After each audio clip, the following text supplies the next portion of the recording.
begin from here. We're going back to the beginning of the chapter. So after the last shiur we had, I told you I wasn't sure how I wanted to proceed exactly. So this is what I decided. We're going to concentrate just on the halachic sugyot.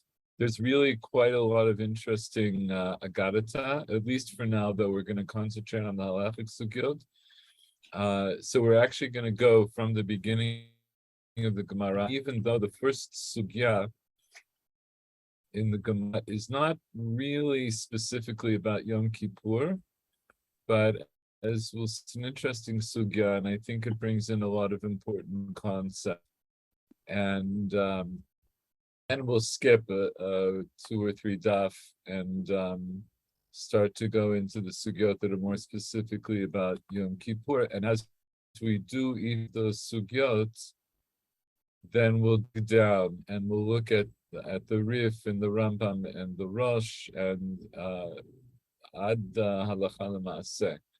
So it'll be a long process, but I guess we're not in a hurry. So we'll start from here. So actually, Yoma Daf Ayin Gimel Amud Bet, and this is the Mishnah that we already learned, but we're going to learn it again. Yom Kippurim Asur Ba'achila U'Bashtiya U'B'Rechitza U'B'Sicha U'B'Nilat Sandal U'Tashmish Hamita. V'Amelech V'Kala Yirchutzu Et Pneihem V'Chaya Tinol Et Sandal Divrei Rabbi Eliezer. So Yom Kippur is forbidden with eating and drinking, washing, anointing with oil, wearing shoes, and conjugal relations. And the king and the bride will wash their face, and the woman who gave birth will wear sandal, wear shoes. These are the words of Rabbi Eliezer. Chachamim osrin. So the Chachamim forbid. Right. So we had this question, right? Chachamim osrin. So what do they forbid? Do they forbid all of these? That is the melech, the kala, and the chaya, or only the chaya? And also, Divrei Rabbi Eliezer, does this go back on all of these things, all the way to the beginning of the Mishnah? Or is it just melech, kala, b'chaya? Or is it maybe just the chaya? So we'll get into these things later. האוכל ככותבת הגסה, כמו וכגרעינתה,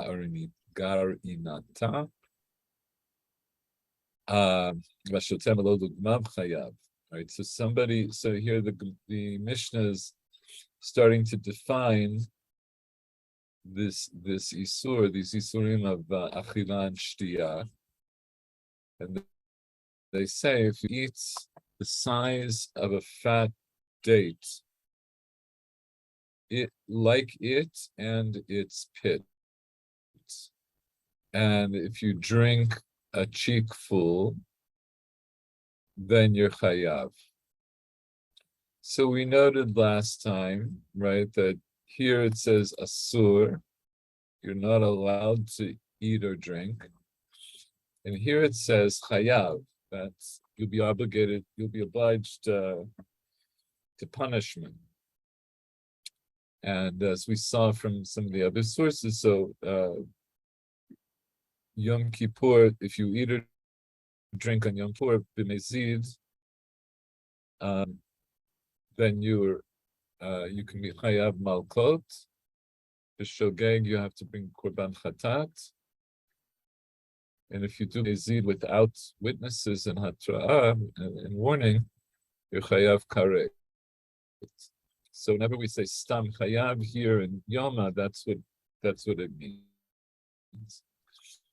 כל האוכלים מצטרפים לכותבת, וכל משקים מצטרפים למלוא מוגמיו, right? All foods combine to the size of a kotevet, right? So if you eat less than a kotevet of a bunch of foods, but all together they equal the size of the kotevet, then you're chayav.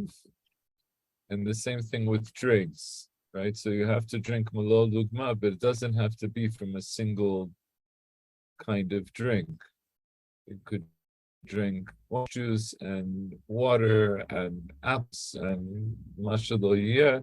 But if you drank all together malo lugma, then you'll be chayav. But ha'oshota in mitzvah. If you eat shiur of food, part of a shiur of drinking,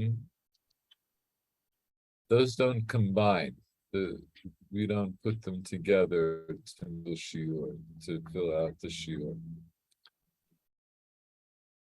Okay. רגע, אני לא במיוט. No, you are. No. They don't talk about time. How frequently are you allowed to drink this small amount or to eat this small amount? Right. That's one of the issues that we're going to get into later. The quick answer is that achila is mitztaref lechdei achilat pras. That's the shiur. It's the time it takes to eat a pras of bread. So how much is a pras and how much time does it take to eat a pras? There are different opinions about that, of course. It's a few minutes. For the moment, it has to be within a few minutes. So, and of course, that's a very relevant question. Not so much because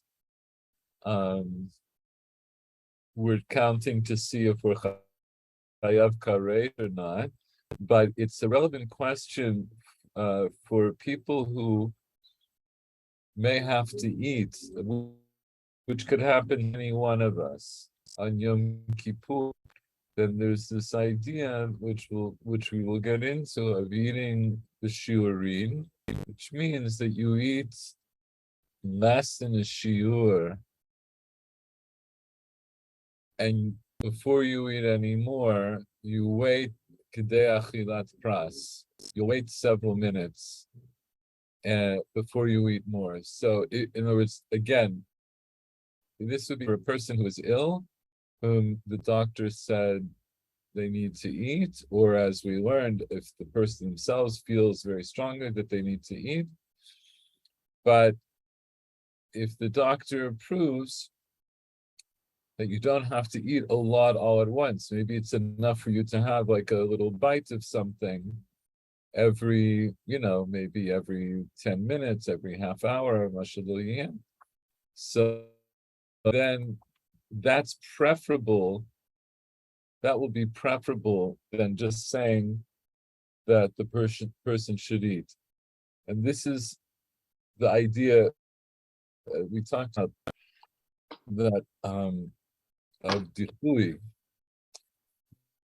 that Yom Kippur would be nidche, it would be pushed aside for this kind of it's pushed aside for pikuach nefesh. It's pushed aside, meaning it's not tar legamre, right? It doesn't completely mutar to ignore all the, to do away with the halachot of Yom Kippurim, but it means that you should try to work in such a way so that you push away, you push to the side as little as you have to.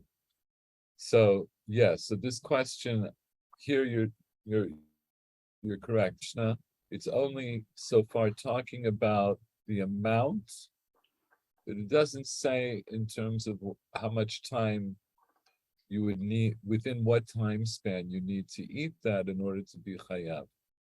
But this question, the question of time, is not relevant only to Yom Kippurim. It's relevant also just for a daily meal. Let's say you wash and you have a bite of bread, just like one bite, and you didn't eat, let's say, a kazat of bread. So during what period of time do you have to eat enough bread so that at the end of the meal, you'll be chayav to say Birkat Hamazon? Or for, right, or for anything, right? Let's say if you have one cracker, is that enough for you to say bracha achrona? So probably not. So what if you have two crackers? What if you have three crackers? But what if you had one now and one in 10 minutes and one in a half an hour?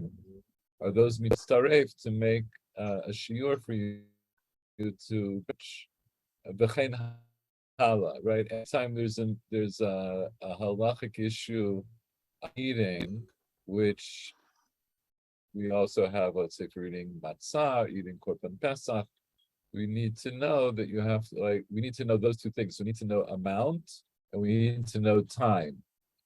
So here the Mishnah hasn't yet dealt with the issue of time, but we will get into that, go further into the sugyot. So let's look at Rashi here. So Rashi is going to tell us a little bit less than we saw in the Bartanura, because of course Rashi is anticipating the Gemara that's coming after. Yom Kippurim asur b'achila v'shtiya v'chulei. Rashi says, "Mefaresh b'Gemara d'chol hani ikru inui." So Rashi already tells us that the Gemara explains that all of these things are called inui. They're all affliction. The Gabei Yom Kippurim chamisha inuyim k'tivei, and there are 5 affliction written regarding Yom Kippurim. Bahani chamisha habu, and these are the shtiya bechla achila, because shtiya, drinking, is included under eating, right? Because if we count them, of course, there's 6. Achila, shtiya, rochitza, sicha, milata, sanal, tashmisha, mita is 6, but it's really 5 because achila and shtiya are considered under one category for this purpose. And the Gemara is this. Gemara will also say this. Gemara also comes to this conclusion. So then it says the king and the kala, the king and the bride, wash their face. So with the king, it says dako ushvacho liot nae. It is his way and it is his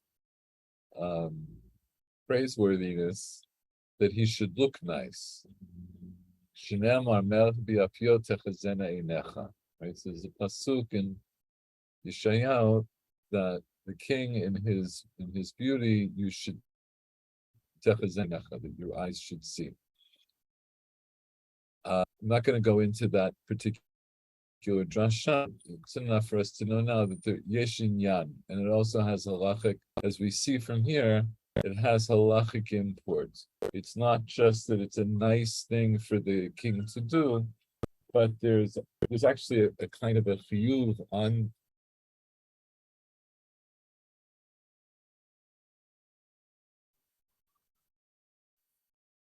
there's a kind of chiyuv on the king that to maintain his looks. V'akala tzricha noai ad shetichabei ba'ala. So why does the bride get to wash her face? It's because she's beauty until she becomes beloved by her husband, right? The 30 days, all the 30 days following the chuppah, all of those 30 days for this purpose, she's called a kala. V'achaya, so yoledet. I got a quick question. Are we talking about a chiyuv here? Are we talking about reshut? Or are we talking about chiyuv here in terms of the king and the kala washing? Well, so from the language of the Mishnah, it sounds like there's a chiyuv. Hamelch v'kala yirchitzu. It doesn't say mutarim. It says will wash their face. So it sounds like there's a chiyuv for them to do it. But we will come back to them, right? But that's the plain understanding here. Sandal. So why does the Yoledet why does she need to wear shoes? Shatzina kashala. That the cold is hard for her. That's a simple, like a very brief way of saying, meaning that we're afraid for her health, that following the birth, that she's maybe more susceptible to cold, and so we tell her that she should wear shoes. Divrei Rabbi Eliezer, akulhu kai, melech v'kala v'chaya. Okay, so Rashi here answers that question. According to Rashi, Rabbi Eliezer holds for these three cases, the melech, the kala, and the chaya, that they're all mutar berechitza, or in the case of the kala, milata sandal. And then the implication then is that the beginning of the Mishnah, which just lists the inuyim, that's the kulma. That seems to be according to everybody. So we have the beginning of the Mishnah that just lays out the inuyim. We have the first exceptions to those inuyim by Rabbi Eliezer, and then we go into this idea of the shiurim of achila and shtiya. So that's the basic Mishnah. So let's now look at the Gemara. So the Gemara says, Asur anushkaretu. So what does that mean? Mishnah says, Yom Kippurim asur ba'achila u'b'shtiya, etc. So what's the Gemara asking?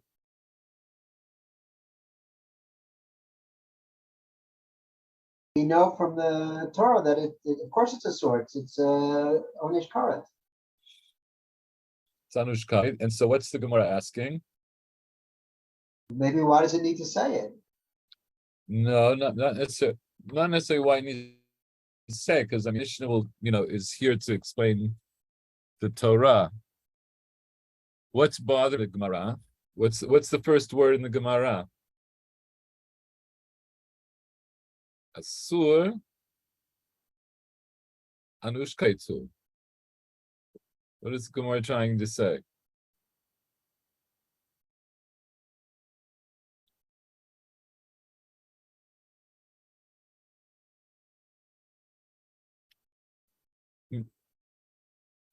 The Gemara is bothered by the use of the term asur. It's an understatement. Yeah, I mean, I wouldn't use the term understatement. It is an understatement, but yeah, in other words, Yom Kippurim asur b'achila. It should be Yom Kippurim. It should be like ochel shotev etc. But Yom Kippurim chayav karet. That's what it should say. Why does it say asur? So it's all the Gemara is challenging the wording of Mishnah. Asur, like why does the Mishnah say asur when this person who would be over would be chayav karet?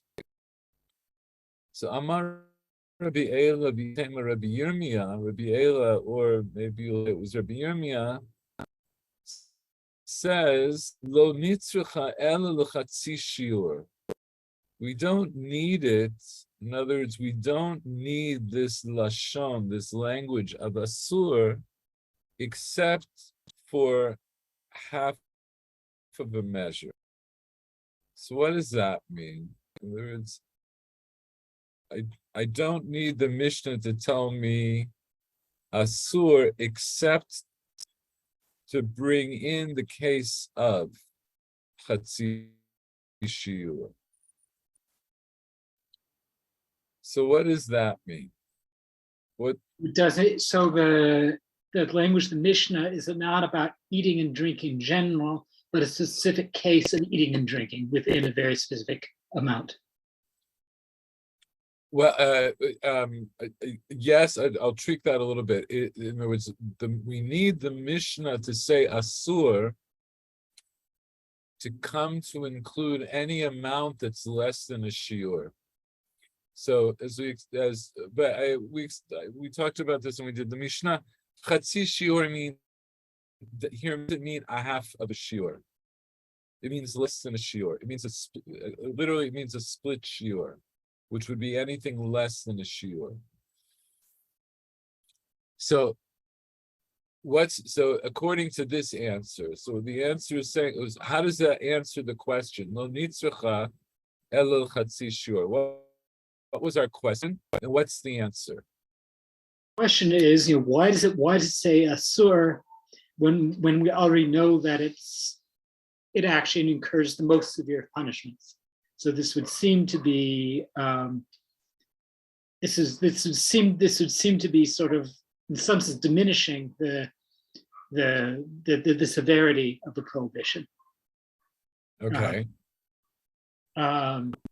So what's the answer? And so the answer is that the language of the term asur refers to achila of less than a shiur, because we might not even because we it's not clear that onish karet, maybe to extrapolate, it's not clear that onish karet applies to eating and drinking of less than a shiur. Right. So the idea being, according to this answer, the answer is assuming that eating less than a shiur on Yom Kippur is asur, but it's not anush karet. That's the implication. So the Gemara says, okay, so in other words, now when I read the Mishnah, I understand Yom Kippurim is even asur for less than a shiur of achila and shtiya, and whatever the shiur of the rest of the month. But at least for achila and shtiya, it's asur even less than that. In other words, it's asur. It's completely asur to eat or drink on Yom Kippurim, even a chatzi shiur. So the Gemara then says, okay, hanicha lemandamar chatzi shiur asur min Torah. So that hanicha, right? So that goes fine, like Zen Noach, right? That's like we're comfortable with.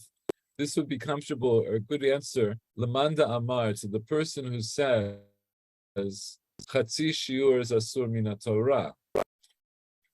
El manda amar chatzi shiur mutar min Torah. But according to the person who says chatzi shiur is permitted from the Torah, what is there to say? Gemara here is answering as asking another question. So it says, this goes well for the person who says chatzi shiur is forbidden from the Torah. What goes well? What's the hanicha? What goes well for if you hold that chatzi shiur is asur min Torah? Don't talk with your mouth full. The language of asur applying only to eating of less than a shiur works well for the person who says that the isur is for that this is isur from the Torah. It's an isur from the Torah. But what about the person who holds that chatzi shiur is permitted the Torah? Then what can we say? So what's the problem? If you hold that shiur is mutar min Torah, what is the problem? Now the word asur doesn't hold for chatzi shiur. Right. In other words, that according to that Manda Amar who holds Chatzi Shiur Mutar Min HaTorah, as the Gemara might say, Hadra Kushin Leduchta, our kasha goes back to its place. Once I say that Chatzi Shiur is Mutar Min HaTorah, then I go back to my original question. So why does the Mishnah say Asur when you're Anush Karet? So in order to understand this, in order to understand what to take here with the different opinions about Chatzi Shiur, the Gemara now will introduce the people who hold these different views. So this is the sugya. We're getting now into the sugya of Chatzi Shiur, which is not a very long sugya. It's about a daf or so, but it's an important concept and it brings in other important concepts. So we're going to take our time and learn this sugya. So di'itmar, right? So because we have a ma'amar from the Amoraim, Chatzi Shiur, Rabbi Yochanan amar asur min haTorah, Reish Lakish amar mutar min haTorah. That's basic machloket, right? Rabbi Yochanan holds that Chatzi Shiur is asur min haTorah, and given our context, then we'll understand it means that in the case of Yom Kippur, Chatzi Shiur is asur min haTorah. According to Rabbi Yochanan, if you eat less than a shiur on Yom Kippur, what you've done is forbidden by the Torah, but what?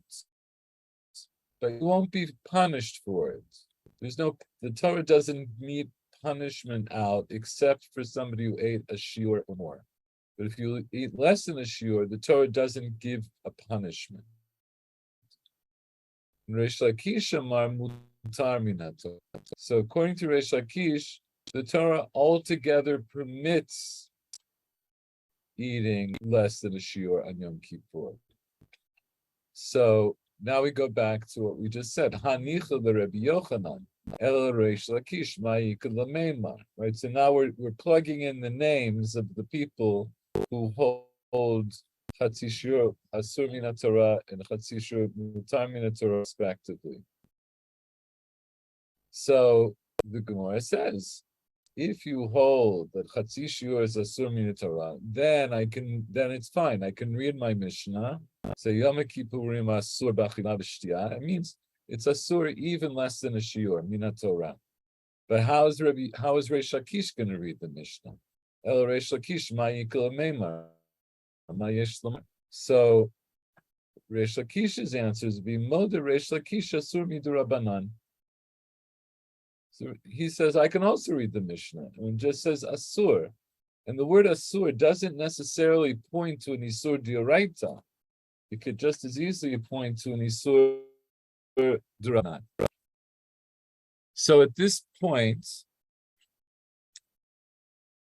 both Reish Lakish and Rabbi Yochanan can read our Mishnah, meaning I don't have right now. I can't particularly be machriya. I can't decide necessarily la halacha who I would hold by. In other words, if I got to a point where one of them would have no way of reading the Mishnah and they wouldn't have any other source to support their opinion, then that would be a reason to say then halacha is going to not be like them, right? Because they can't support the Mishnah. They don't have any other Tanaitic support. But right now, both of them can read the Mishnah. So halachically, they're in balance, right? I can't say one is stronger than the other. Let's just look at Rashi. So what's Chatzi Shiur? Kagon pachot mi kotevet hagasa. For example, less than the fat date that the Mishnah talks about. Shehi Shiur liyom kippurim. That's the shiur for eating on Yom Kippurim. matnitin, as our Mishnah learns. V'chilo shlim shiura, and if you didn't complete that whole shiur, if you didn't eat a whole kotevet hagasa, karet leka, there is no karet, isura ika, but there is isur. That the Torah would still bid it. So this, the Mishnah we can read. I can understand the Mishnah according to the one who says that Chatzi Shiur is asur min Torah, and Rashi just makes this more explicit. Chatzi Shiur klomar pachot mikashiur asur min Torah, less than a shiur is asur. Right? Later on in the Shmata here, we would translate, to use another Hebrew word, another actually Aramaic word, sugya. In the Shmata, in the learning that we're going to do, in this Gemara a little further, we're going to learn this out from a pasuk. The idea that Chatzi Shiur is min Torah. We're going to actually bring a verse as a proof text to show that Chatzi Shiur is asur min Torah. And then we ended off by saying that the way Resh Lakish would read the Mishnah is the way he could understand the Mishnah is by saying that he agrees with the idea that it's asur midurabanan, that Chatzi Shiur is asur midurabanan. Rashi just says matnitin nami midurabanan ka'aman. Our Mishnah is only talking here about the isur d'Rabbanan. Okay, so far so good. So now this is going to get a little more difficult, and I'll read this a little bit, but then what we'll need is like a quick tutorial on Shvuot to understand this. And that it's just one of the things that you get when you learn Gemara. You have to kind of skip around. So the Gemara continues, says, I hachi, if that's so, lo nichayev alei korban shvua, then we shouldn't make somebody chayev for it a korban shvua. So before we go, let's match up some of the reference. I hachi, if it is so. If what is so?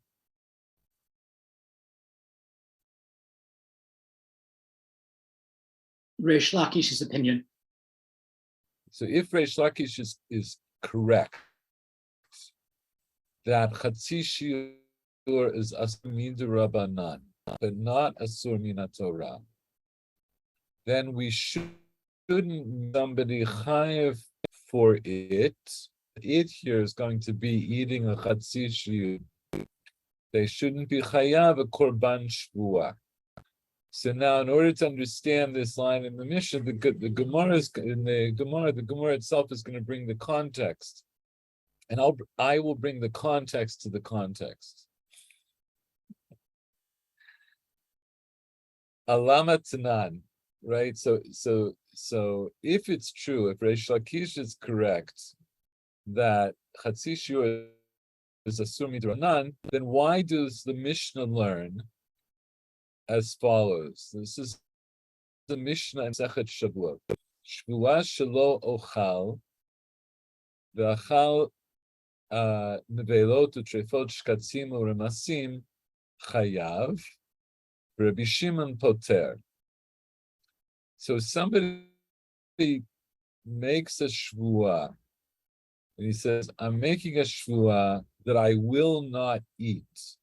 I swear that I will not eat. And then afterwards, he ate things that aren't kosher. He ate a nebelah or treifa, or shkatzim, or ramasim. He ate things that aren't kosher. Chayav. He's chayav. So what will he be chayav for? So he's going to be chayav for he'll be chayav a korban shvua, which is one of the things to explain in a moment. In other words, according to the Tanna Kama here,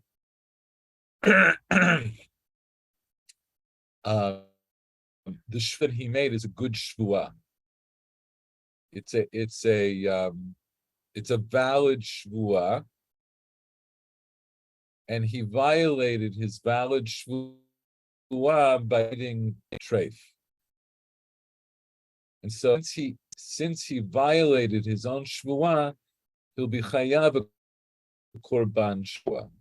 Again, we'll explain what that is in a moment. Rabbi Shimon poter.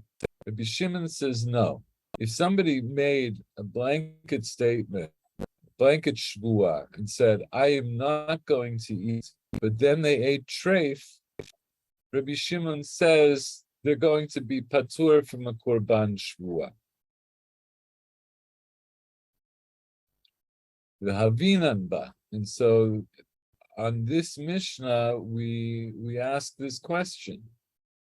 Am I chayav? Why is he chayav? According to the Tanna Kama, says he's chayav. Why should he be chayav this korban shvua? Mushba ve'omeid mehar sinaihu. He's already in a state of having sworn from Har Sinai, from the time of Har Sinai. This is one of the reasons I wanted to do this sugya, because this is a fascinating concept. So before we go on, since we're into concepts here that you may not be familiar with, let's take a moment and put them a little bit into context.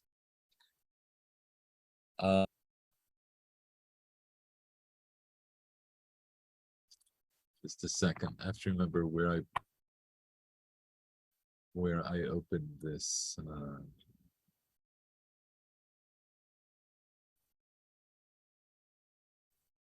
This window.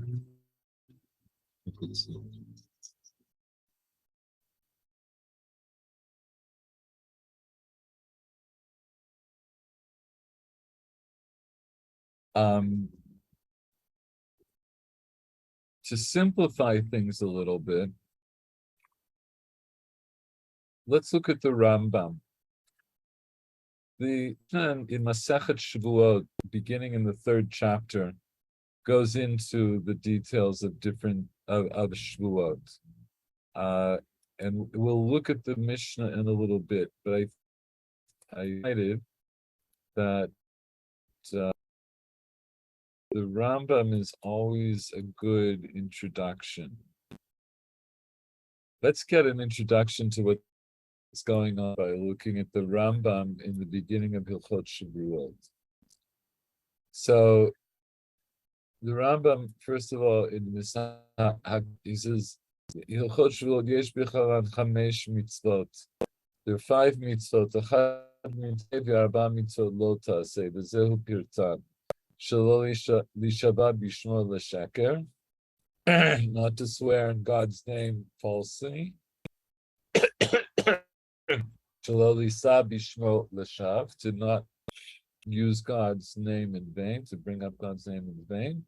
Shelo lichpor b'fikadon, to not deny that you have somebody's belongings that were deposited with you. Shelo lishavah kfirat mamon, that you're not allowed to swear on.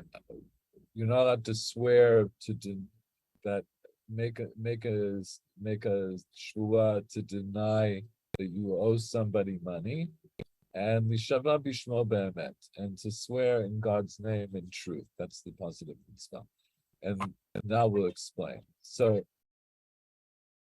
this is the first thing that you need to know. Arba'a minei shavuoten. There are 4 shavuot.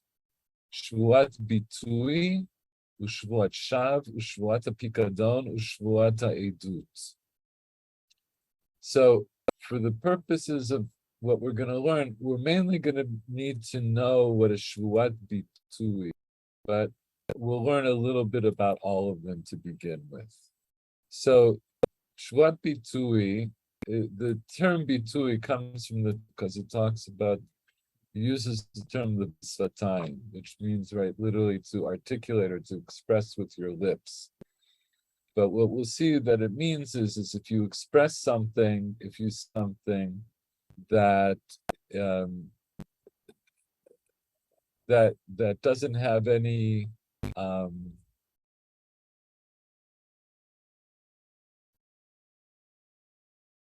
don't want to say frivolous, but it doesn't necessarily have any great import to it.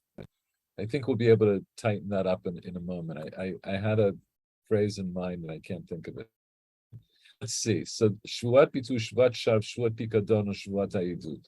So what's shvuat bitui? Shvuat bitui hu shenamar b'Torah o nefesh ki tishabar levatei b'svatayim lahara o lehitiv. Right. So this is should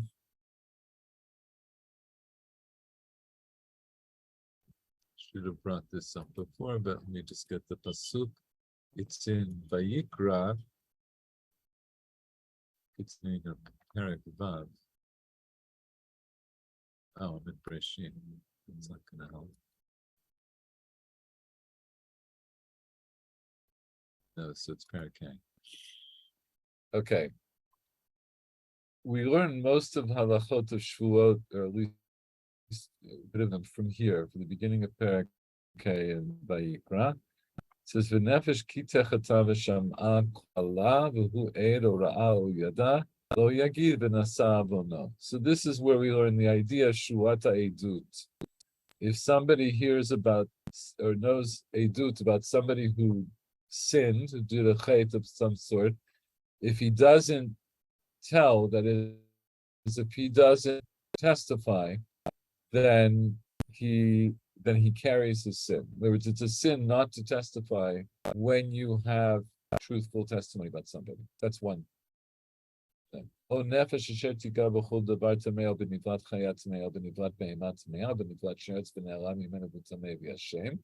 not about shvuah, but that's about tumat mikdash v'kadashav. I'm going to skip that. Ochi yigav tumat adam, also about tuma, and then dalid. Or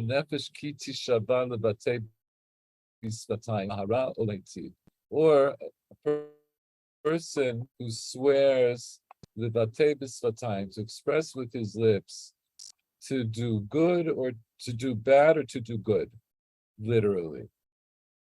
For anything that a person will express with a shvuah, and it becomes hidden from him, and then he knows, and he's guilty of one of these things. So then when he does know, it becomes to him, then he says vidui, and he has to bring a korban hasham. So all of these are lumped together because they're all things for which a person will have to bring a korban hasham.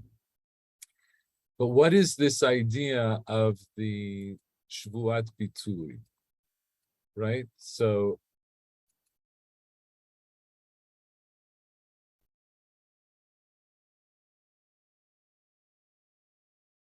let's go back to the Rambam.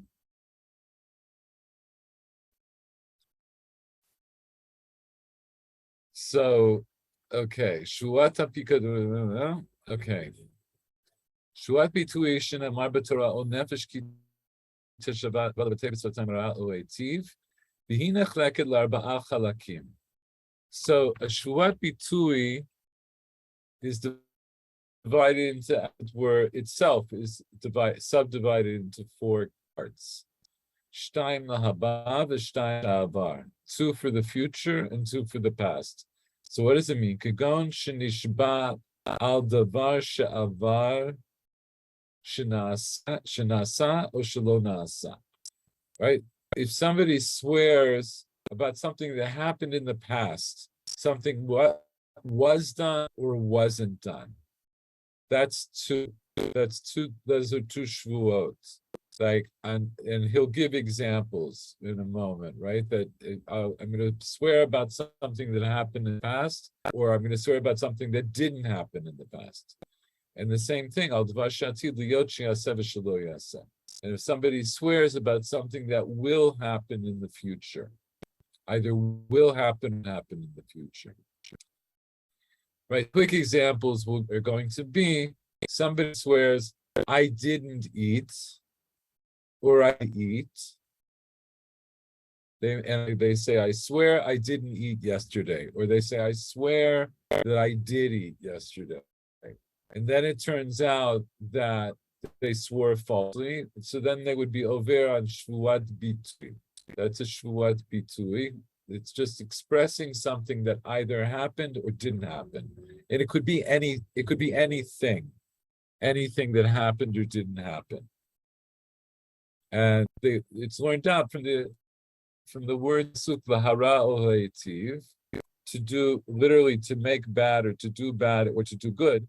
And the way Chazal understood that is if somebody makes a shvuah to do something positive or to do something negative. So if somebody makes a shvuah that I won't eat, right? So that's put in the negative, that's a negative thing. That's one shvuah. If they say, I swear that I will not eat, that's another, that's the other side. That's the lahara. Did I say that right? One is I will eat and one is I won't eat. So that's la'atid. And then they learn, it's not, even though it's not the furash in the Torah, but it's learned out that this applies also to the past. So you have two for the future, two for the past. Vein shuat bitui noheged ele dvarim she'efshar lo la'asotan, vein lahabar, vein l'shavar. Right? Shuat bitui is only applicable, it's only practice.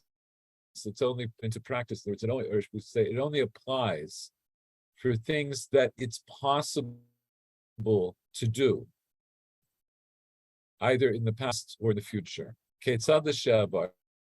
So now he's these simple examples.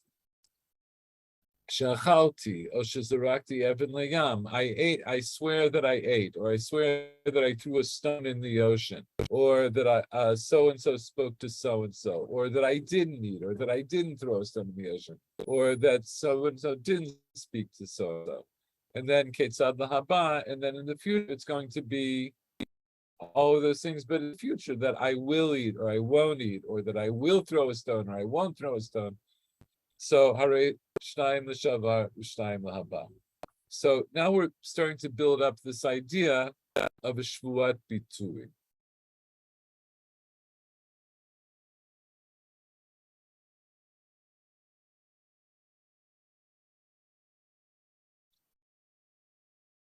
So now, what are the consequences for somebody who violates the shvuah? So if he swore about one of these divisions of shvuah, but then he changed it. Kigon, meaning shenishba shelo yochal, made a shvuah that he will not eat. Ve'achal, then he ate. Oh, he made a shvuah that he will eat, and then he didn't eat. Or in the past, he made a shvuah that I ate, or that he didn't eat, and then it turns out that he didn't eat or he did eat, respectively. So that this is already not this is our shvuat sheker. This is what halachically we call shvuat sheker.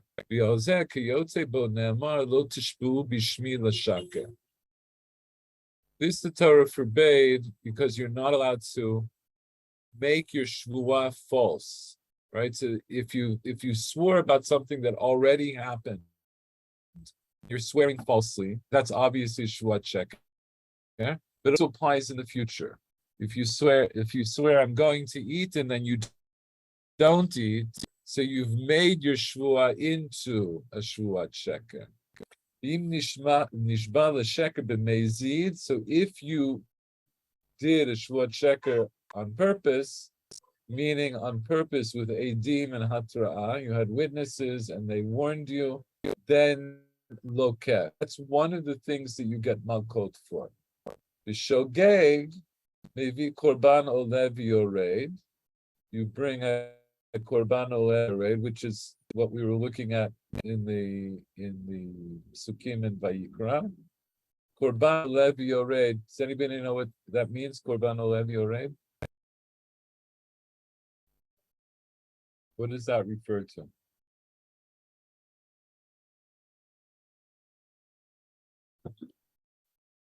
I believe refers to a korban where the value can vary. Basically, yes. The Torah gives, yes, basically correct, right? That the Torah gives you options depending on how wealthy or how poor you are, right? That's the hemshech here in Vayikra. It says, right, so if you violated one of these things that was mentioned in the earlier psukim, including shvuah, then then you have to bring the kaminatzon kisba o siratizim lechatat v'chiper alav kohen mechatata. So you're supposed to bring a kesef or an ez, a kisba or a siratizim. Im lo tagia yado de seh, but if you can't afford to bring a seh, like the seh referring either to the sheep or to the goat, then then you can bring your korban from birds, which of course are much cheaper, and etc. And then it says a little later on, maybe you can't even afford that much. Then then you can bring a korban mincha. You can bring flour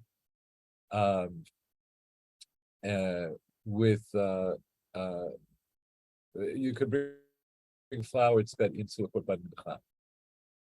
So it runs the gamut. So it's olev yored, it goes up and down depending on your wealth. Okay, so that's what happens. So if you made a shvuat sheker, the shogeg, you're chayav a korban olev yored. So this, I'm laying this out now so you understand when the Mishnah that the Gemara is quoting, and the Mishnah that is quoting from Shavuot, when it says chayav, this is what it's referring to. You'll be chayav a korban shvuah. You'll be chayav a korban asham for having violated your shvuah or not. Okay, shvuat shav. I think this is where I do want to touch on some of these other ones. They're not immediately relevant, but you'll see why it's important to make distinctions. Now, what's a shvuat shav, right? Like as it were, like a worthless shvuah. What does that mean? This also divides into 4 divisions. If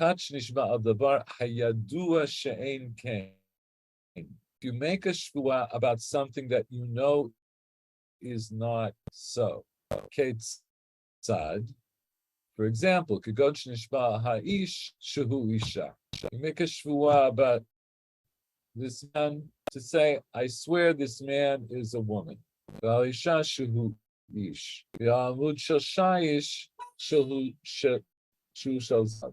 If you swear that a marble column is actually gold, right? So in other words, verifiable facts, if you swear the opposite, if you swear against a verifiable fact, that's a shvuat shav. Right? So shvuat sheker is when you made a shvuah either la'avar or la'atid that effectively either was actually or effectively was a lie or became a lie. That you swore I was going to something and you didn't do it, or you swore I did something and you didn't do it, or that somebody else did something and they didn't do it, etc. So, in contrast to that, if you swear about something which has a fact, which is, if you swear falsely about something which is a fact, that stands right in front of us now, the verifiable fact, that's shvuat shav. That's also a sur. So that's the first. That's the first type of shvuat shav.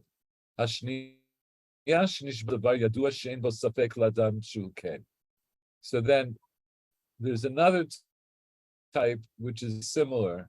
If you swear about something that is known, that no person would doubt.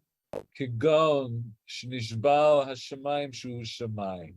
You swear that the heavens are the heavens, or you swear about a stone that this is a stone, or you shnayim shehem shnayim, or that two means two. That I swear that two are two, right? Or like we might say, I swear that 2 + 2 is 4, right? If you swear about something that any reasonable person would know to be true, notice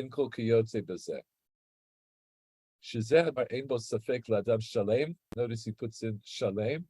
This is something that no person, right? There's no, I can't think of a better word. But no person in his right mind. Yeah, but that's what exactly. That's what it means. No person really in his right mind would agree.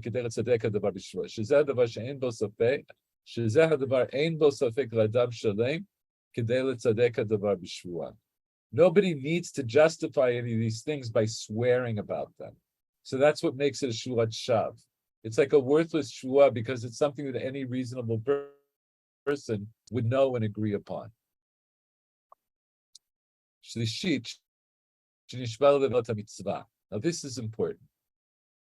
If you make shvuah to void, right, to as it were cancel a mitzvah, like you say, I swear I'm not going to put on tzitzit. I swear I'm not going to put on tefillin. I swear that I'm not going to sit in the sukkah on Sukkot, and I'm not going to eat matzah on the night of Pesach. Oh, I'm going to fast on Shabbat and Yom Tov, and anything like that. So if you make a shvuah to cancel a mitzvah, that's also a shav. So we've gone from the realm of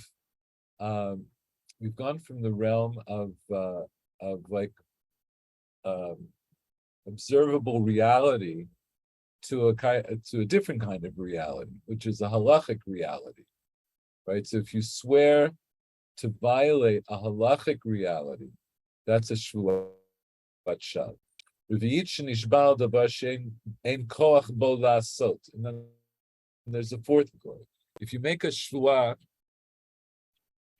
about something over which you have no power to do, it's impossible for you to do. So what would be examples of that? So if you swear that you're not going to sleep for 3 days and 3 nights straight, in other words, not at all, not a wink of sleep for 72 hours, or that you're not going to eat anything for 7 full days, anything like that. Right? So the fourth type of shvuat shav is something which is simply impossible for you to do. It's physically impossible. So kol nishba shvuat shav me'arba shvuot elu over below taseh. So if you make any of these shvuot of the shvuot shav, then you have violated lo taseh. Shneimar lo tisad shem Hashem elokecha l'shav. V'im haya mezid lokeh. V'im haya shogeg patur miklum. This is a little different, right? So if you do it b'mezid, you're chayav malkot. But if you do b'shogeg, you're patur altogether.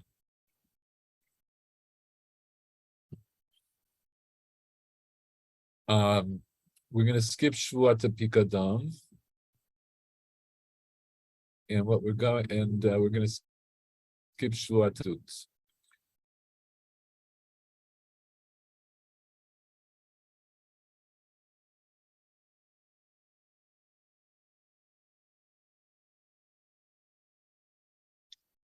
So with that little bit of an introduction, let's look at the Mishnah in Shavuot.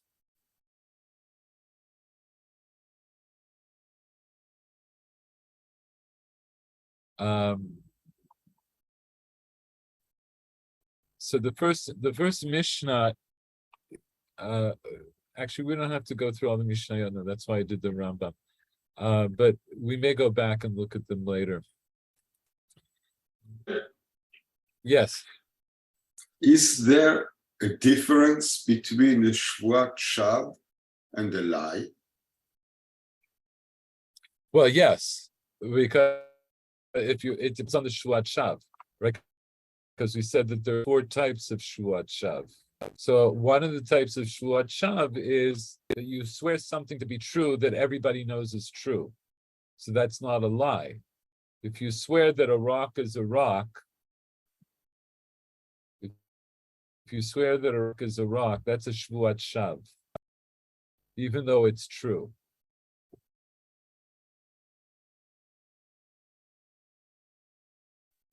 I don't understand.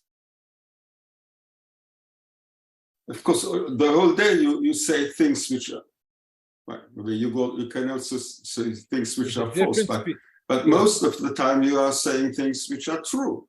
You're allowed to say there's nothing wrong about it. You're allowed to say things that are true. What does it mean to say that you kashvua? It means that you're going to swear in God's name that such and such is true.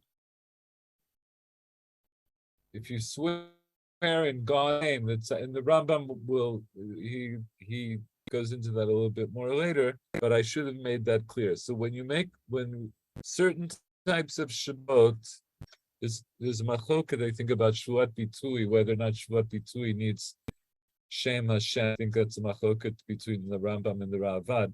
But say Shvuat Shav has to have God's name.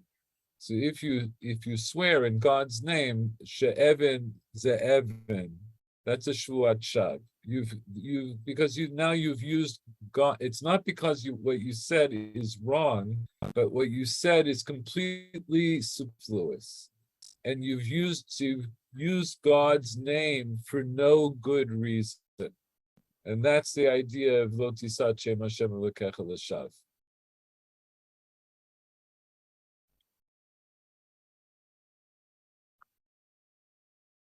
Let's let's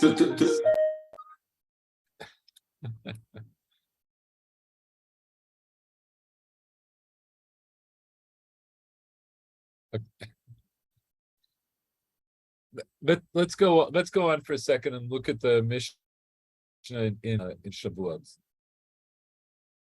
So the Mishnah in Shavuot says as follows: Shvuah shelo ochal ve'achal ochlim sheinan ru'uyin la'achila. Okay, so we said before. So so in the simple example of Shvuat Bitui, is somebody who says, "I swear that I'm not going to eat." And so he said, if somebody swears, let's say, I swear I'm not going to eat, we'll put time limit on it, otherwise it becomes like an impossible thing. Let's say, I swear I'm not going to eat tomorrow, and then I ate, so then I violated the shvuah, right? So then I'll be chayav a korban. If I did it b'shogeg, I'll be chayav a korban shvuah. What if I swore that I'm not going to eat? V'achal ochlim sheinan ru'uyin la'achila, v'shata mashkin sheinan ru'uyin l'shtiyah. What if the next day, I'd say I said today I swear I'm not going to eat, and then the next day I ate inedible things, or I drink things that are not drinkable. So Mishnah says patur. That's not a violation of the shvuah. So why wouldn't that be a violation of the shvuah? Well, I'm going to wax brisker here and say that the obligation, your base of the target of the shavua is the hepsa, not the gavra. So basically, Okay, what do you? the obligation or the prohibition. So basically, the obligation of prohibition is about food. It's not about the act of eating. Okay, I've probably butchered the language, but no. I understand what you're trying to say. What you're saying may be true. That may be correct. I want to say let's say something like let's break it down a little bit so we understand what's at stake. You're bringing up a good point. The question is, when I say I will eat or I won't eat, what does it mean to eat? What does that mean? Does that mean simply that I'm going to stuff something down my gullet? Or does it mean that I have to consume food? That is, I'm going to consume something which I consider to be achila, I consider to be ochel, and that I'm going to eat. That it's something that I would normally eat. So according to the Mishnah, if you say I'm not going to eat, but then you ate things that are not edible. And what do we mean by not edible? The things that a person would not normally consume. They're not considered to be food. So you haven't violated the shvuah, because when you said I'm not going to eat, you didn't mean simply that I'm not going to stuff anything down my gullet. What you meant was I'm not going to consume food that I would normally consume as food. And when you eat something that's not food, then you haven't violated the shvuah. So it's important to understand what we mean when we say shel ochal. Okay, so there, in this particular part of the Mishnah, we know already from things we learned later on in Yoma, it's a relevant topic, right? Because the Mishnah in Yoma also is about this. What if you eat things on Yom Kippur that are not edible? So is that considered to be achila for the purposes of Yom Kippur? So no. And so here also, for the purposes of Shuvat Bitui, it's also not considered to be food. So that's one case. You said, I'm not going to eat, but then you ate things that are not ra'ui lachila. You drank things that are not ra'ui l'shtiyah. So now what's another case? Shvua shelo ochal. We're going to start from the same premise. I'm making a shvua, I will not eat. But then you did eat. But what did you eat? Achal nevelot, trefot, shkatzim, uremasim. Chayav. You ate things that are not kosher. You ate things that the Torah forbids you to eat. In that case, you're chayav on your shvuah. You would have to bring a korban shvuah. So why is it nevelot and trefot? If you by eating nevelot and trefot, you're chayav. How is that different than eating things that are not ra'ui lachila? Why is it that you're chayav here? because I mean, they're food. They're forbidden, but they're still food. They're still food. In other words, those things are edible things. So the Torah maybe says, go further and say that, if it weren't food, there'd be no need to forbid it. oh, okay. Yeah, I mean, that's not even going further, but yeah, like you could say that's I understand it's like an explication. Yeah. Okay, very good. You're chayav. However, here So it would seem, in other words, that would seem almost the obvious psak. Because when you made the shua that I'm not going to eat, we understand from the beginning of the Mishnah. The only things that we know that you would be excluding are things that you don't eat, right? So if you stuff paper in your mouth and eat paper, well, when you made the shua, I'm not going to eat, you didn't mean that I'm not going to eat paper because nobody eats paper as food. But people do eat ham and shellfish and bugs and mashallah, you eat all those things. Those are all real foods. It's just that the Torah says you're not allowed to eat them. But the Torah lets other people eat them. And nobody said, the Torah doesn't say that nevelot trefot masim aren't food, right? Because it's completely permitted for a ben Noach, for example, to eat all of those things. But Rabbi What Shimon, about toothpaste? Toothpaste, I think, falls under the category of ein ra'ui lachila. I think that's ein ra'ui lachila. But by the way, it's interesting you say that, and there's going to be, the Gemara is going to bring up a similar case. There are similar cases to that. In other words, if I understand, if I understand your question is, toothpaste is not something that I eat, but I do put it in my mouth and I might swallow some, right? So it's not like it's, it's like something I couldn't put down my throat. It might even be pleasant to swallow some, but I still think that's probably going to fall under the category of in ra'ui la'achila, because it's not something you sit down and eat by itself. As I say, we will get into that. There are many examples of that from both the Mishnah and the Gemara that are similar. Things that are actually edible, or things that are edible along with others. We'll get into all of that.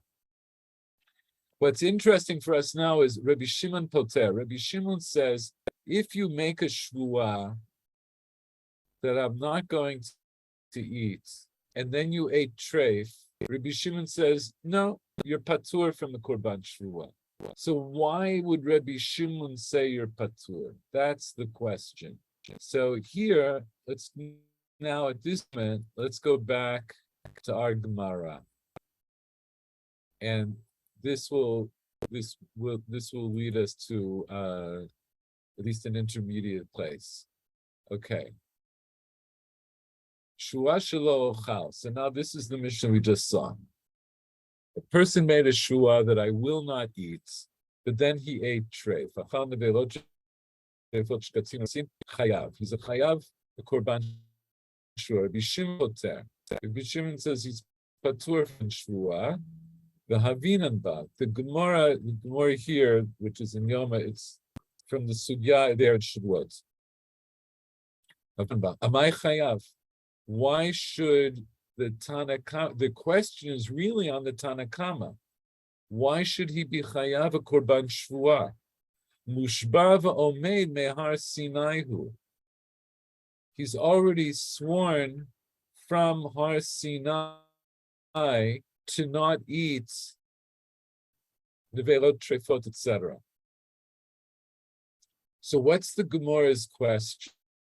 The Gemara is saying there's a concept which we didn't go into, but you don't make a shvuah on a shvuah. If you made a shvuah on something, say I made a shvuah, I'm going to eat.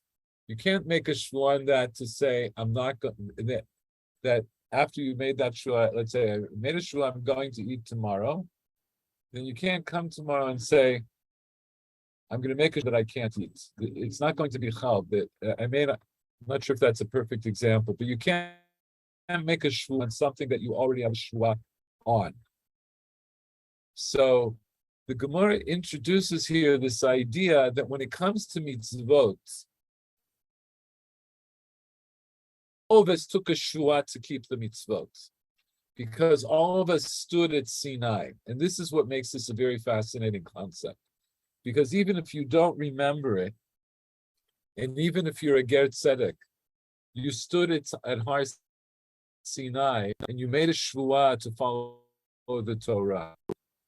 So, a priori, from the very beginning, you have a shvuah to not violate anything in the Torah. So then if you come and say, I'm not going to eat, and then you ate treif,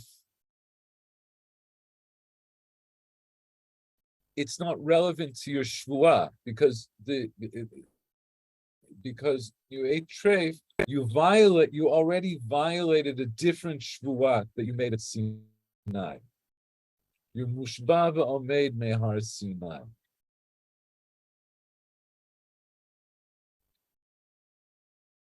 Before we go on here, so hold on a second. So at this moment in the Gemara, so the Gemara is not bothered by Rabbi Shimon's stance. He says you're patur. If you make a shvuah to not eat and then you ate treif, Rabbi Shimon says you're patur.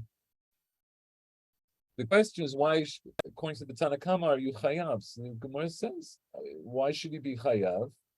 And he's already under obligation to a shvuah that he made prior, which was the shvuah at Har Sinai. And since he made a prior shvuah to not eat these things, the shvuah that he made not to eat generally is not relevant.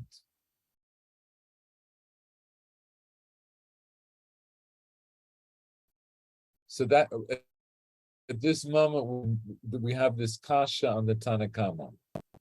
So because we're running out of time, and because this I think, especially if this is the first time you're learning it, I think it takes a little time for this to sink in. What we're going to do, read ahead a little bit in the sugya, and we'll look at Rashi, and then we'll stop, but we'll do this again. Remember what we want, out of this. We started with this question. We're still concerned about Reish Lakish and the idea that Chatzi Shiur is a Min HaTorah. That's really our question. We want to know, Reish Lakish holds that Chatzi Shiur is a Sur Min HaTorah. And so now we can start to understand this question. If it's so that Reish is correct, that Chatzi Shiur is Mutar Min HaTorah and only Asur Midrabanan, Lo Nechayile Korban Shvuah, then I shouldn't make anybody chaya the Korban Shvuah for a Chatzi Shiur. So we haven't yet gotten up to the Chatzi Shiur aspect of this, but you may already see where it's going. Go ahead. I take a guess that because the language, there's language, the halta vesavata, therefore sova is part of the definition of eating. And you wouldn't be sova on a chetzi shiur, therefore it's not achila in the language in a doraita. That's an interesting idea. It's not exactly correct. No, I'm glad that you're trying. Actually, from that pasuk, you wouldn't get it from the savata, because v'achalta implies whatever eating is included in the word achalta. Savata would be more than just plain eating. So the idea of shiur of achila, we get that would be associated with v'achalta. And then eating more than that would be in sova. But as we said, as Rashi said here in the Mishnah, the Gemara is going to learn out this. Rabbi Yochanan, the Gemara was going to learn out the idea of Chatzi Shiur from something else, from a different kol chelev. If you eat any chelev, you're chayav. And that's going to be the drasha, that the kol, meaning in that context, it means any, that the Torah forbids eating even the smallest amount of chelev. That's going to be, and chelev is forbidden fat. but I digress. Okay, you know what? I think I'm not going to go ahead in the Gemara. I will read Rashi, but then I think we'll stop. I'll just read Rashi up to the kasha that we're at. All right. So if it's so, if it's true that according to Reish Lakish, eating and drinking on Yom Kippurim is nonetheless a sur midurabanan, lo nechayeva lekshua, then we shouldn't make someone chayev a korban shvua for a chatzi shiur. And Rashi will give us the basic idea here. Hanishma shelo yochal chatzi shiur midavar asur ve'achal. Somebody who swore, they said in their shvua, I'm not going to eat a chatzi shiur of nevelot, treifot, etc. I'm not going to eat I'm not going to even eat less than a shiur of that. But then he went ahead and ate less than a shiur of something that was treif. Lo nechayeva le korban shuat bitui. So he should now not be chayav for a korban, for korban shua. The kaimalan the Masechet Shavuot, because we learn in Masechet Shavuot, Nishba lekayem et mitzvah. Kiyem patur, somebody who swears that they're going to fulfill a mitzvah, but then they don't fulfill their patur. O nishba levatel, we saw this in the Rambam.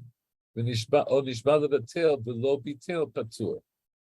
If somebody was nishba levatel et a mitzvah, so what would be an example of that? Somebody who says, I swear that I'm going to eat, I'm going to eat nevelot to treifot, right? Or somebody says, I swear I'm not going to eat nevelot to treifot, and then he eats, he'll be patur, because he's nishba l'kayem et mitzvah v'lo achal. Or the other way, Nishba levatel, he says, I swear that I'm not going to eat nevelot to treifot, but then he did, then he burned.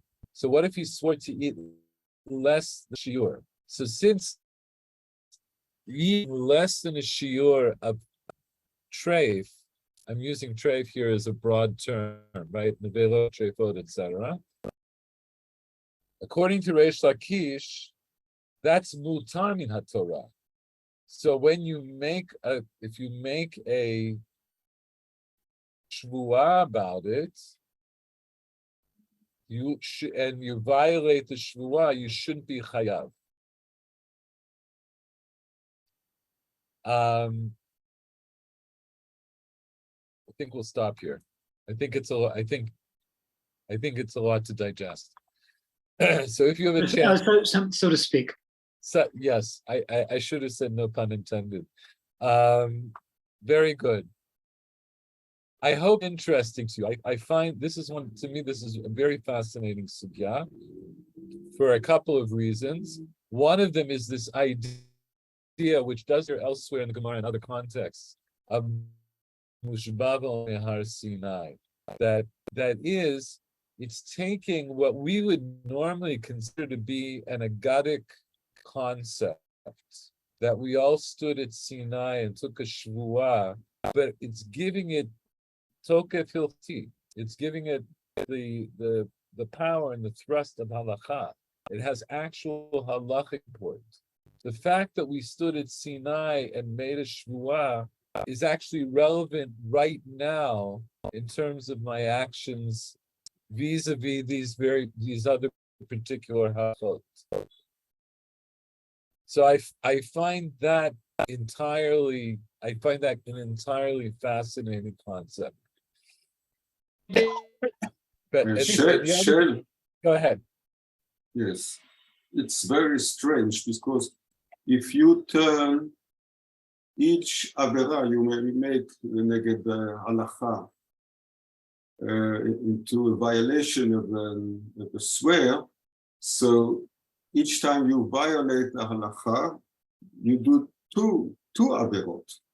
You do the averot of that you violated the halacha, and also that you broke your shvuah. Shvuah, yes.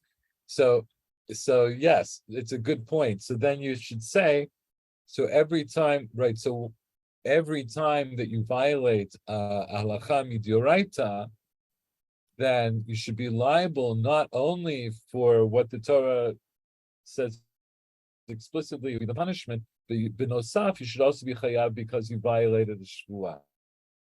So my quick answer to that is that in theory that would be true, except that the Torah seems to say otherwise. In other words, the Torah seems to be telling us that the tashtit is that you made a shvuah. Once you made the shvuah, then you fall under the jurisdiction of whatever the Torah dictates. So the Torah dictates if you violate halacha X that you'll get such and such an onesh. Nonetheless, I think what you're raising is it's a very good question, and it's very pertinent to what we're just saying, because we're saying that this shvuah does have a pertinence in light of maybe another shvuah that you'll make that might contradict this shvuah. So it is pertinent. It's at least pertinent in this sense of contradicting another shvuah. But I think hopefully next time we'll elucidate this a little bit more. Michael Werner, did you want to say something? Aside from Moshe saying that we were all there at Sinai, it seems that the idea of Naaseh v'nishma would seem to suggest that it seems to be something that's present in that's presently true as well as true at Sinai. I.e., we were there even if we don't hear it, even if we're not aware of being there. And not necessarily not just from Naaseh v'nishma, but there's a Gemara in Shabbat and elsewhere about this idea that we all stood at Sinai. I think the drasha though comes from Devarim too. I think it's from like only a couple of parshiot ago. There's pretty explicit language. Yeah, it's when it says that God karati lechem. What is it? How does it go? God made a brit with those of you who are here today and those who are not. What you just read this in this parsha. Right. So that's the drasha. That who are the people that are not here today? Those are all the souls. Those are all the neshamot that Hashem also makes a brit with. I say that not only if you have a Jewish lineage, but if you're a Ger Tzedek, you also stood at Sinai. This mushbav yomed mehar Sinai applies even if you're a Ger Tzedek. So it is this agadic spiritual concept, but it's a foundational notion in halacha. I think it's a very interesting thing. And then bichlal, I'm also just interested in the idea of chatzi shiur. And one of the reasons that it's interesting, in fact, is that there is a machloket. So think of it this way. We're used to this idea of a shiur because, we live Jewish lives and we know like on Leil HaSeder, I have to have this much matzah, and I have to have this much maror, and whatever, mashalo yiyah. And I know that there's this idea I have to eat a certain amount, or it's a bench, and mashalo yiyah. I know all these things. But when I read the Torah, in places where it says, lechol, like for example, that you have to eat korban pesach, Torah doesn't say that there's a shiur.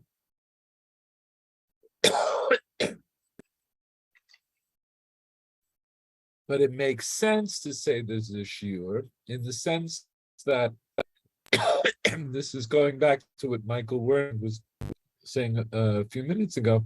It makes sense in this sense that when you talk about eating, even colloquially, an idea of what eating means.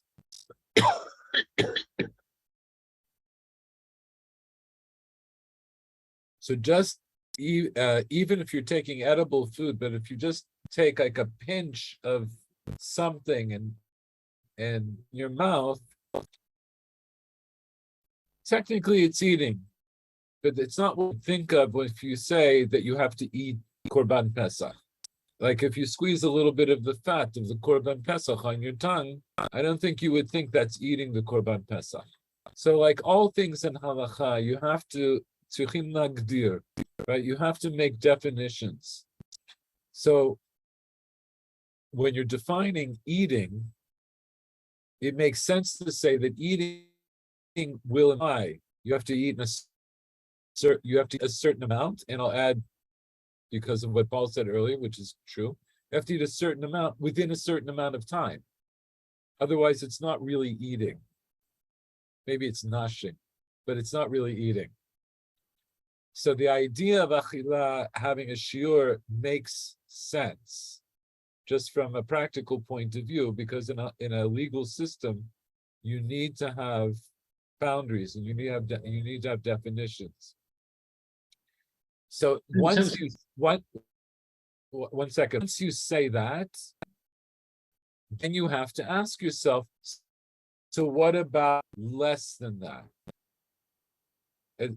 So if the boundary is a shiur of kizayid or kikotevet hagasa or melolu gmav or revi'it or mashalo yeh, if that's the border that below which we say this is not achila, it's not shtiyah, so then what's the status of anything less than that? And that's the machloket between Rabbi Yochanan and Reish Lakish. What's the status of anything that's less than what we agree upon to be achila? Is less than that relevant in a halachic system? Michael Werner, you look like you want to say a joke, so go ahead. Am I really so transparent? Only when we can see you on the screen. It's funny, like I turn off the self-view when I'm on Zoom, because otherwise I can't pay attention, so I'm hopelessly narcissistic. And so I forget that that my camera is on.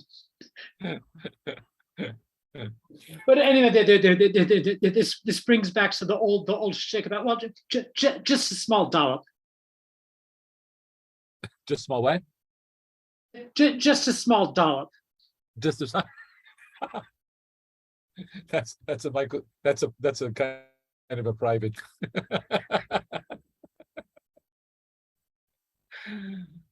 Very good. But you still have the questions. You still have the question, why that shiur and not another one? Somebody has to decide what is the shiur.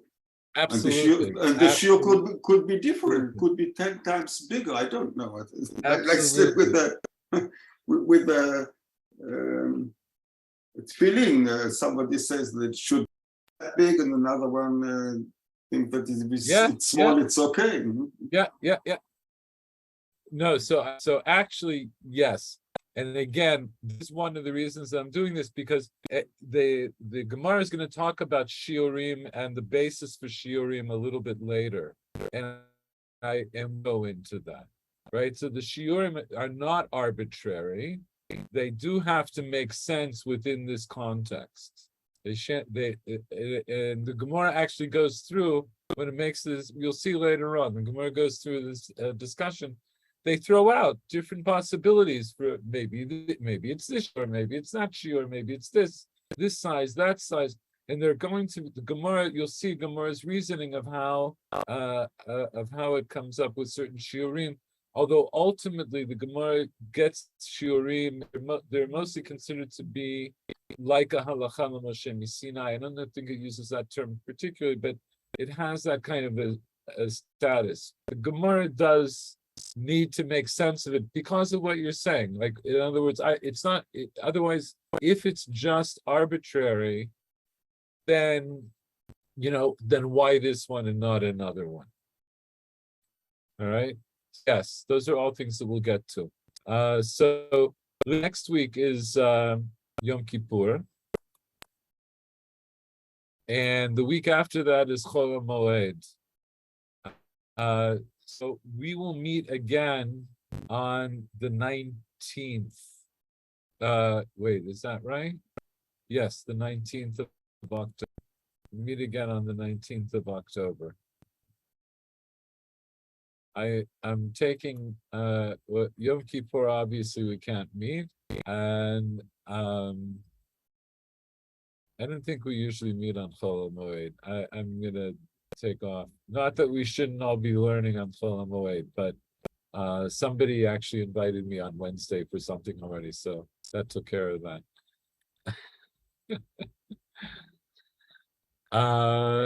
Oh, maybe Tuesday, but in any event, I think we'll skip Chol HaMoed so everybody can go off and do Tiolim and whatever Israelis do on Chol HaMoed. So, Gemar Chatima Tova. Thank you all, and I'll see you in the not too distant future. Thanks, good night, Gemar Chatima Tova. וחג שמח אחר כך גם לסוכות. גם, נכון. שמח, להתראות.